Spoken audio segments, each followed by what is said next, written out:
To see you. Hello, Jaanika.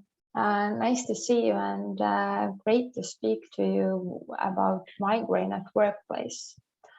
I'm Katrina from Migrevention, a digital therapeutic company from Estonia, and migraine is an ikigai for our company. We're trying to solve the issue from every angle, and our mission is to raise awareness on migraine field in Estonia, in Europe, in UK, and in US also.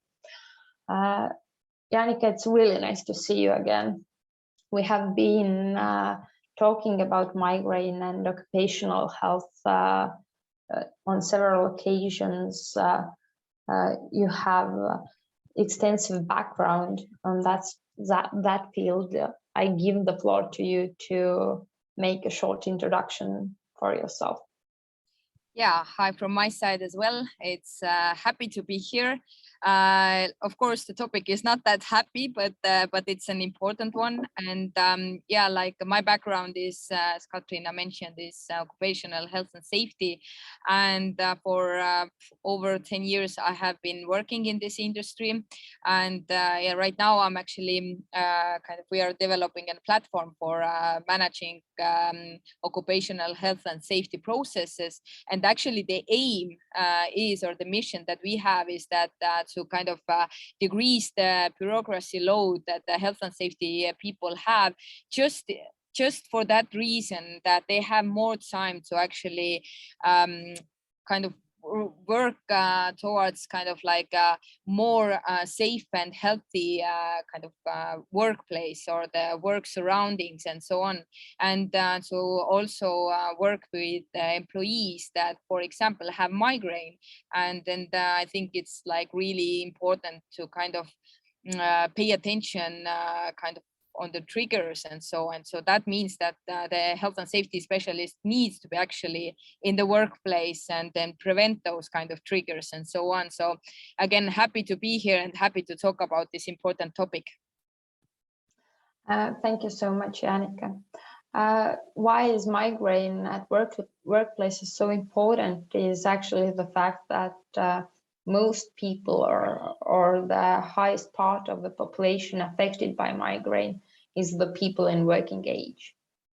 People in the age group of 20 to 50, about 4/5 of them are women, but also men are affected. We don't want to get that stigma on the ground that migraine is a female disease. It's actually not, but a lot of these people are around us, and whenever I ask when I present or when I'm networking, do you have a migraine? There are several people raising hands or telling me the stories of their own migraines and how they cope. What do you think? What actually could the employers do to make the workplace a better place to be for people with migraine? Mm-hmm. Yeah, good question. I think actually everything, of course, like when actually you brought out a really good point, the migraine is such an usual kind of condition. So many people actually have that, but actually nobody talks about this or nobody is mentioning this. And I think here I should just like a quick side point. I also need to mention that when you started to talk about migraine, then actually now also when I'm talking about the people around me, and then you like talk about that, you know, I know kind of like a founder that is kind of helping to reduce migraine attacks and so on, then I even get to know like in my close circle that my people have like migraine attacks and so on. So I think it's really important work what you do right now, that that you're talking about this, and that makes it the problem aware. And I think for the employers as well, they should, even though when the employees haven't told them that I have a migraine, and like maybe even like a bad one, then they should be kind of aware that it's a really kind of big problem. That means that they can already start to think about if their workplace is kind of like, let's say, migraine attack friendly, or kind of help to prevent those migraine attack. And I think the really kind of like easy steps, what they can do is, for example, adjustable lighting or lights. That definitely this is something that can kind of trigger those migraine attacks. Then definitely ergonomics, again, adjustable desks, adjustable kind of chairs, everything like this, so that there are no tensions in the body and so on. Then a really good point, actually, just read about this, which is kind of obvious, but you don't think about this, is that the screens, like screens are kind of a major trigger. Katrina probably knows that as well, but like we have so many calls, actually, those Zoom calls, Teams calls, and so on. But like actually this is one of the things that can kind of easily trigger the migraine attack. But what we can do is just that, first of all, maybe we can kind of replace some Zoom calls with regular phone calls. Maybe not all the calls are necessary that I'm participating with my video, so I can switch off the video, maybe step some steps back to kind of attend it, let's say even like in a standing position, or kind of do some stretching and so on. So those really minor things that that the employer can do right now, basically from tomorrow, to help the people who are affected by migraine. But what is also important, what I also emphasize, is that people should start telling that they have migraine attacks. And I think this is kind of looked as a taboo, that people are not telling. They think that's kind of like, I don't know, disability or something like this, which is not actually. Definitely, like no regulation, no labor regulation in whatsoever country says that when you have a migraine that you can kind of like basically get laid off or something like this. So definitely I encourage people to start talking about this, and when the employer is aware of this, then they probably are more active to take those steps. So I think this is kind of the short answer to your question. Short answer, and really easy first steps that could be made in every company to make a workplace a better place for, not for only people with migraine, but also for every person working in the company. Yep. Because it makes the environment in the workplace a lot better when you're allowed to be in a call without face, when you say hello and bye, when you're allowed to make walking meetings instead of Zoom meetings, sitting down the whole day, or when you have the opportunity for adjustable lighting, or extra water, or lying down if you have migraine episodes, or if you can just go home during the episodes and be the day away from work, but be effective the days after, because otherwise you will be less effective for several days.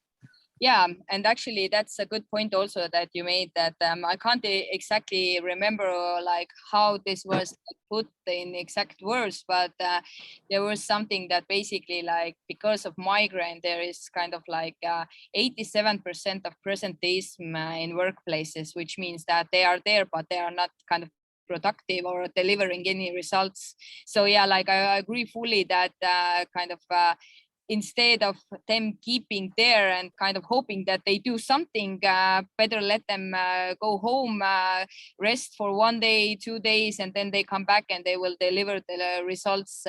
And also this is actually also one of the kind of benefits, or not benefits, but something that the employer can do is give flexible hours, maybe then allow people to work from home. Although also reading different kind of materials or sources that the working from home can also cause kind of some kind of, it's not exactly that you can prevent all the migraine attacks when you're working from home, because it also kind of can have some other kind of tensions that will be also the triggers. So for example, the kind of stress that can kind of come up because you are not in direct contact with your team all the time. So I think that here maybe even the word flexibility is the kind of magical word that if needed, you can work from home. If needed, you can come to the office. If you don't feel good, you go back home, and then like something like this. And maybe also working towards objectives, not being at work during definite hours of the day, because actually I think for every company it's more important to get the results from the people, not the hours actually. Yeah, that's definitely true. Yeah. But we have been kind of speaking about what can the employer do.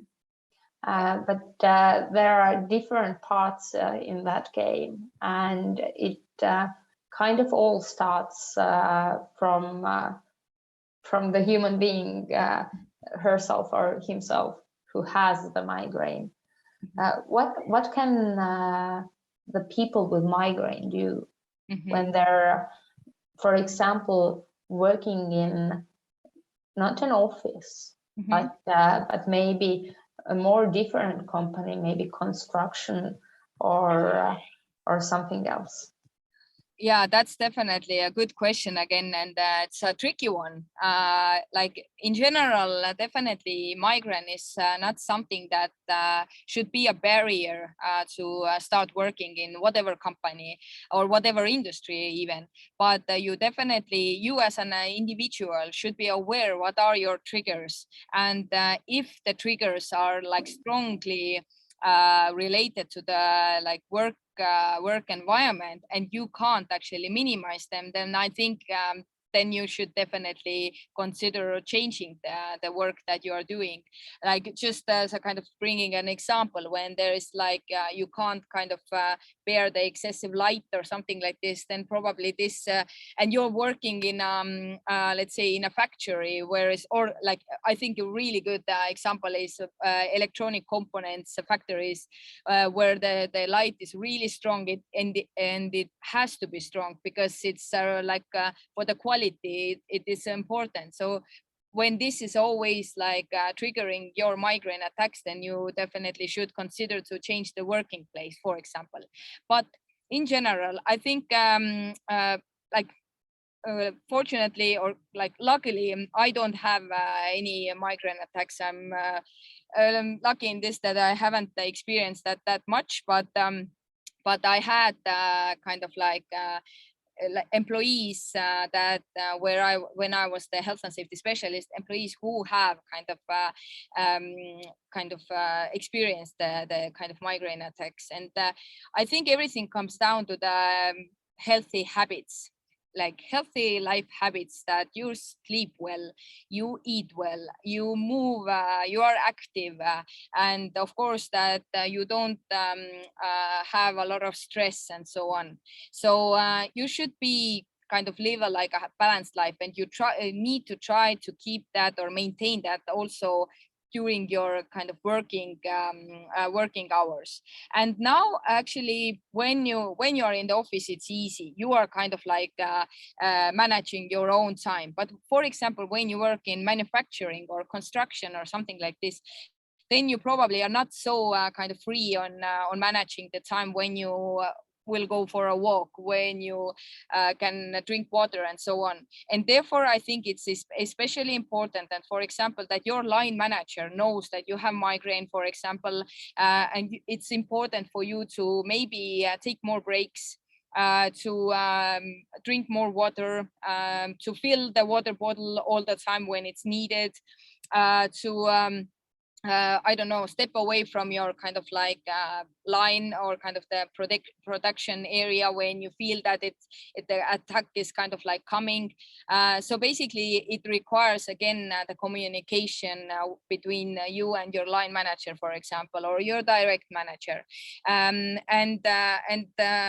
Everything should help you to keep the really basic healthy habits. And yeah, like, and of course, again, when, for example, you have slept bad, or there is kind of in your personal life, or a little bit kind of struggle or something like this, and you know that that you haven't slept well, it's stress or something like this, then also almost every company has some kind of sickness policy. Just take some health days off, or kind of take some health days, or kind of again, talk to your manager that you can maybe do flexible hours or something like this. So I think migraine is definitely preventable, or those attacks are preventable, even in those a little bit more kind of difficult industries. I really love the two facts about the things that you said. One being about the routine that should kind of be in every headache patient's A and B, or the base point of where your starting point, where you're starting, basically. You have to sleep, you have to eat, you have to drink enough fluids, you have to move, and moving is not going from a car to your workplace and back, but moving is something that makes you sweat a little, and doing it 3 times a week at least. So being physically active is also really important, and bearing all that in mind to keep also when you have done all those physical things, also keep your emotional state or psychological state in mind. The other thing being the fact that you have to talk with the people around you about your condition, because nobody can help you, and you can't help yourself if you don't speak about your disease. So even an employer cannot give you flexible work hours if they actually don't know that you need flexible work hours, or give you homework, working at home, remote working part, or anything else if they don't know the facts. And also the co-workers part. Nobody cannot support you. Yeah, exactly. And I think when people know that your condition, then it gets more understanding, actually, and support, as you also said. And I think it's so, I don't like right now when I'm thinking, it's so weird actually that when we did the kind of same webinar in Estonia, then so many people I knew, they were listening to this webinar, came later back to me and said, yeah, you know, I have also migraine, but yeah, nobody at work knows about this, because yeah, I have been away from work 3 days because of the attacks, and then people are a little bit even angry or something like this, why you're again sick or something like this. So I think when employer knows, when your colleagues knows, and also I think it's okay to talk about how bad it is. Of course, you don't need to explain that. That's definitely also important, that health data is your data. You decide whether you are kind of disclosing it or not. But still, I would say that you get a lot of more understanding how bad it is, and then why you are away when you are kind of disclosing it. Because I think, again, migraine is not something that you should hide. It's not a disability. It's not something, I don't know, like something that you should be embarrassed about or something like this. So it's a bad disease, and I think it's not something that you like kind of put some restrictions on your everyday life, but you should just be aware about this, and then your colleagues and the employers can support you in this. Yes, and the fact that we are not talking about a neurological disease where the patient side or the people with migraine also have the part of managing the disease by themselves, and managing the triggers, being them at workplace or at home, is a really kind of bad thing. We actually should do it more and raise more awareness on that side. Yeah. You said that nobody can send you off work because you have a migraine, and that's clear. What are employer rights? Is there some rights for the employer to kind of differentiate migraine patients at work or not? And how should people with migraine deal with that? Do I understand the kind of direction of your question that, for example, an employer, for example, when there's an employee that doesn't basically, it's not able to work even like half of the month because they are away from with migraine attacks. So basically, employer definitely, it's definitely not easy for the employer to kind of like, let's say, terminate the employment contract because somebody has some kind of disease. But they can do it when there is no other possibility. For example, they can do it when this like person's health condition is not kind of allowing to deliver results. But before they terminate the contract, they always need to think whether they can take some other kind of like measures to kind of help the employee to still kind of maintain the work or kind of like still stay at the same company. And for example, what does that mean is, for example, they can change the working conditions. For example, exactly that they are part-time, they're working, work is flexible, they can work from home, for example. Then they can change the occupation. That before they were doing X thing, especially I think manufacturing is a good example here as well. So for example, you before needed to work somewhere where it was a lot of noise and it triggered your migraine attack, then maybe there is let's say packaging that is done somewhere that is where is quiet. So you can kind of like change either the occupations or the work kind of tasks and or processes, and with this maybe it gets better. So you need to find, and that's like a cooperation with the employee. You need to find how you can kind of like prevent the triggers or kind of ease the triggers, and if all the measures that you have taken or you are proposing are not helping, and like take it or leave it, but the main kind of the employee needs to deliver result in order that the company to also kind of deliver results, and then something like this. So basically, when there is no other possibility, then the contract needs to be terminated. But also there is such kind of like not maybe in some other countries it's a little bit different system, but there are occupational health doctors, and occupational health doctors are those kind of like physicians who can basically take your working conditions and take your health condition and kind of like see what is kind of like how the work is affecting your health.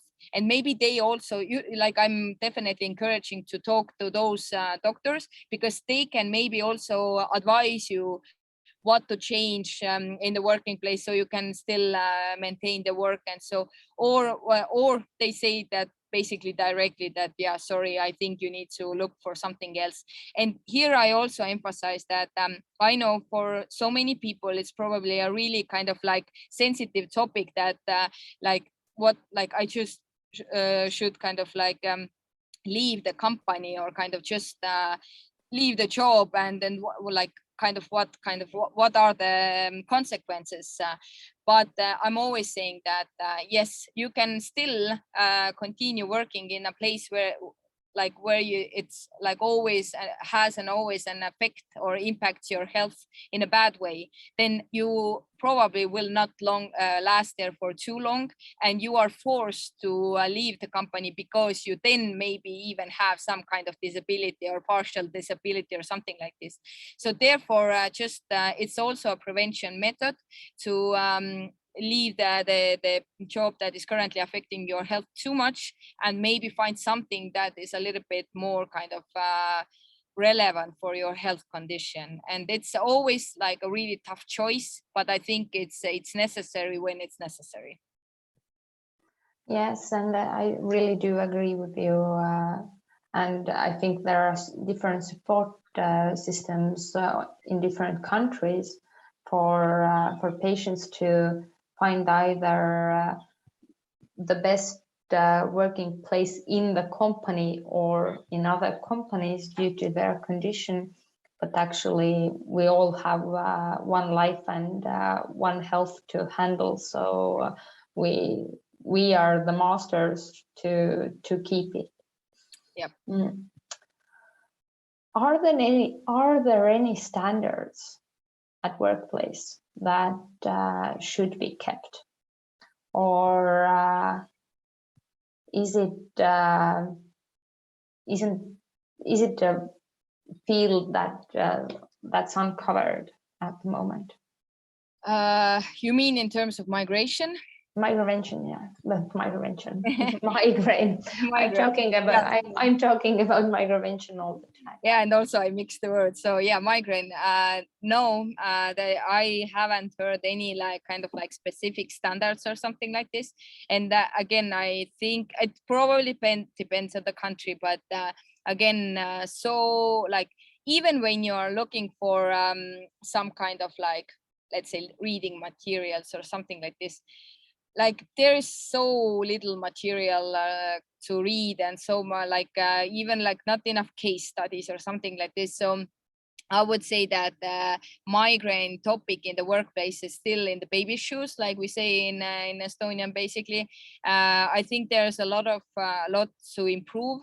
So, and still, I think that why, and also that's the cause why there are no standards, because nobody's talking about this. So there is like it's something that we kind of like know that somewhere exists, but as we don't talk about this, then everybody lives in the illusion that that's not a problem in our company.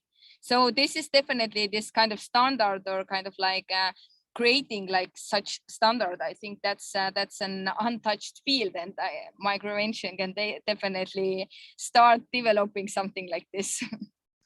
Yes, no, Migrevention was on point. So what are the three main things that every employer should do, and what should be the three main things that every employee should do? And I think that should be something that would kind of wrap up our today's webinar, the introductory one to the series of migraine at workplace to raise awareness. I think, yeah, that will be a good summary. So I think from the employer's side, definitely three main things is that kind of try to create your workplace so it's like adjustable. So basically it is adjustable for in terms of light, in terms of the working area itself. Then definitely think about work conditions. It should be flexible. There should be a possibility for remote work and something like this. And I think third is also for the employer, show that employees can trust you. So they come to you when they have, let's say, migraine. And I think that's a general thing, that you want the employees to actually come to you when they have some kind of problem. But I think the employer needs to work on the trust factor. So this is the three things that from the employer side. And from the employee side is first, communicate your disease. Just you can decide how much you are kind of disclosing, but just communicate, because then people can support you. Second, keep your healthy habits. Wherever you are, your kind of health is like the main thing, and just enough water, enough healthy food, enough sleep, reduce stress, physical activity. So you have to keep them, even when you're working in a office or in a construction or in some kind of grocery store. You need to keep that. And again, when you're communicated, then probably the employer, every normal employer will help you to keep those good habits. And the third one just had in my mind, but what was the third one? I had such a good point. Let me think about this. The third one was from the employees side. That always keep in mind, health is the most important thing in your life. So don't kind of like choose work over your health. So when the health is actually kind of restricting you from living a balanced life, then definitely you should consider changing your company where you're working or not, or company or workplace or whatever. So these are the three things from the employee side. Thank you, Jaanika. And maybe just to reflect back, I think it's all about communication between the two sides, on employees and employer side, and finding the right balance of what would the workplace look like, and what are the needs. When the employees won't tell what they need, it's really hard to design a really good workplace for people with migraine. I think so too. It's always about the finding the balance, or not balance, but just the communication part. But you know, we all have a kind of also experience that communication, it depends so much on the person, how they communicate. And so, but somebody should show the initiative. And I think also when there will be more discussions about migraine at the workplace, then the communication also will follow. And so therefore, I think this raising awareness about the migraine at the workplace, that's something that we definitely need to push more. And we will do it together. So you will hear the next webinar really soon. Thank you, Jaanika, for today. Have a good night from Estonia and from Poland, from Jaanika, and keep track on your health and migraines. Yep. So thank you from my side as well. So have a nice evening there. Thank you. Bye. Bye.